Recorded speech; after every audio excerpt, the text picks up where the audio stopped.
2 जून 2025 की शाम 5:09 पर पाकिस्तान के इस्लामाबाद में सेक्टर G13 की सीसीटीवी कैमरा में कैद हुई ये फुटेज उस शख्स की है जिसने कुछ मिनट पहले ही एक ऐसे अपराध को अंजाम दिया है जो इंटरनेशनल मीडिया तक में छा गया है। पाकिस्तान की फेमस इन्फ्लुएंसर 17 साल की सना यूसुफ उस शाम इस्लामाबाद में अपने घर पर थी और थोड़ी देर पहले ही उसकी माँ पास की ही एक मार्केट से घर का सामान लेने गई थी। मार्केट पास होने की वजह से ही किसी ने भी घर का मेन गेट लॉक नहीं किया था और ऐसे ही किसी मौके की तलाश में ये शख्स घर के पास इन झाड़ियों में 3-4 घंटे से छुपकर बैठा हुआ था ताकि मौका मिलते ही वो घर के अंदर जा सके। सना की माँ तो मार्केट गई हुई थी लेकिन उनके साथ उनके घर पर उनकी फूफी यानी कि उनकी बुआ लतीफ़ा साथ थी। मेन गेट खुला पाकर वो शख्स घर के अंदर घुसा और सना की फूफी से पूछा कि सना कहाँ है। तो सना की फूफी ने ऊपर सीढ़ियों की तरफ इशारा करते हुए कहा कि सना ऊपर वाले कमरे में है। घर में दाखिल हुआ वो शख्स ज्यादा उम्र का नहीं था, इसलिए सना की फूफी को लगा कि शायद वो उसका कोई दोस्त होगा जो उससे मिलने आया होगा। सीढ़ियों से ऊपर जाता हुआ वो शख्स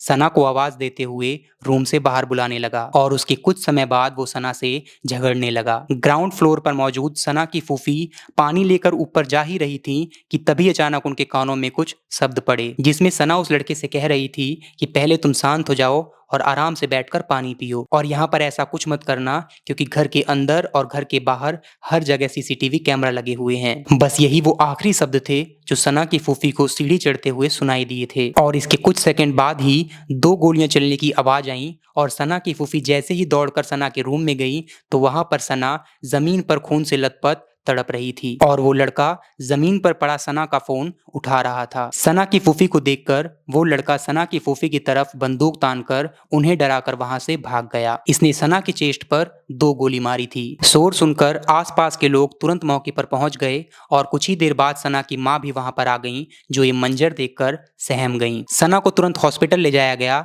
लेकिन तब तक काफी देर हो चुकी थी। सना मौत के मुंह में समा चुकी थी। तो आखिर इस 17 साल की बच्ची से क्या दुश्मनी थी जिसका घर में घुसकर मर्डर कर दिया गया और आखिर सना के फोन में ऐसा क्या था जो कातिल सना का फोन लेकर भागा। So welcome to the show, my name is Shakti and you are watching the brutal case of Sana Yusuf. तो केस शुरू करने से पहले मैं ये क्लियर कर देना चाहता हूँ कि हर दूसरे केस की तरह इस केस के अराउंड भी बहुत सारी फेक न्यूज और गलत इन्फॉर्मेशन इंटरनेट पर मौजूद है, तो प्लीज बिना वेरिफिकेशन की कोई भी इन्फॉर्मेशन कमेंट ना करें। 17 साल की सना यूसुफ पाकिस्तान की एक फेमस सोशल मीडिया इन्फ्लुएंसर थी जिसकी मौत से पहले उसके टिकटॉक पर 8 लाख से ज्यादा और इंस्टाग्राम पर 5-6 लाख से ज्यादा फॉलोअर्स थे। Sana mostly skin care, food blog, music reels और प्रमोशनल वीडियोस बनाया करती थी। उसकी मोस्टली ऑडियंस पाकिस्तानी थी जिससे उसका सोशल मीडिया इन्फ्लुएंस काफी स्ट्रांग था। पाकिस्तान डिजिटल स्पेस की राइजिंग स्टार कही जाने वाली सना यूसुफ बाय नेचर काफी खुश मिजाज और हंसमुख थी। सना के फादर सैयद यूसुफ हसन पाकिस्तान के चित्राल में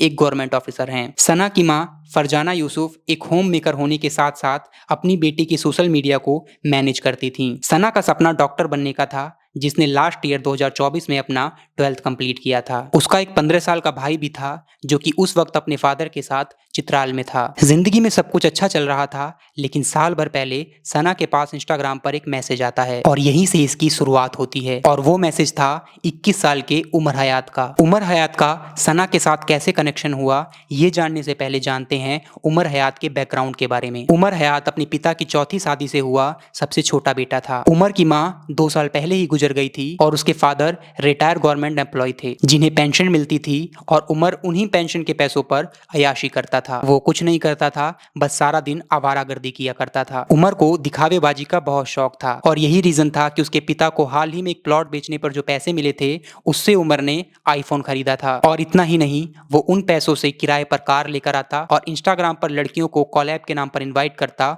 और उनके साथ टिकटॉक वीडियो बनाता था। पाकिस्तान के फैसलाबाद डिस्ट्रिक्ट में जरानवाला का रहने वाला उमर अपने आप को प्रॉपर्टी टाइकून बताता था और अपने आप को रईस दिखाने के लिए वो पॉश एरिया में जाकर वीडियोस बनाता था जहां बैकग्राउंड में दिख रहे बंगलों और लग्जरी कार्स को वो अपना बताता था। उसकी पूरी दुनिया बस झूठ पर बसी हुई थी और उसके सोशल मीडिया अकाउंट पर जो भी दिखाई देता था वो सच्चाई से कोसों दूर था। और सिर्फ झूठ ही नहीं, इसका नेचर इतना घटिया था कि इसके पड़ोसी भी इससे परेशान रहते थे। Umar brand collab, music video और फोटोशूट के नाम पर लड़कियों को इंस्टा पर इनवाइट करता था और उनके साथ टिकटॉक वीडियो बनाता था और ऐसे ही उसकी नज़र एक दिन सना यूसुफ के प्रोफाइल पर पड़ी। उमर जानता था कि सना एक बड़ी इन्फ्लुएंसर है और वो बाकी लड़कियों की तरह सना को अप्रोच नहीं कर सकता। इसीलिए ब्रांड डील के नाम पर उसने सना को मैसेज किया। मैसेज पर तो वैसे भी किसी के बारे में पता नहीं लगाया जा सकता, इसीलिए वो अपनी बातचीत को इंट्रोडक्शन तक ले आया। और प्रोफाइल तो वैसे भी उसने मांगे हुए कपड़े और किराए की गाड़ियों से ही बना रखी थी। As a influencer brand deal Sana आम बात थी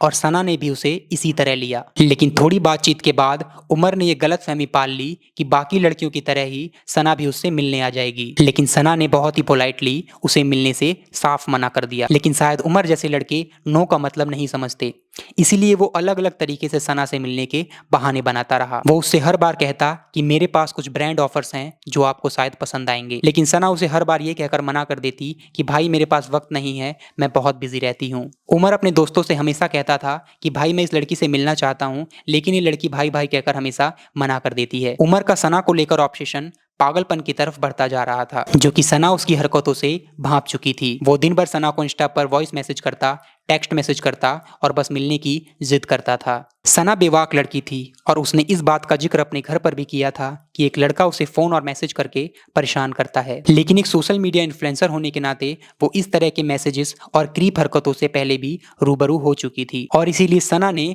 उमर को भी इग्नोर करना बेहतर समझा। लेकिन शायद इन सब के बीच सना से एक चूक हो गई थी।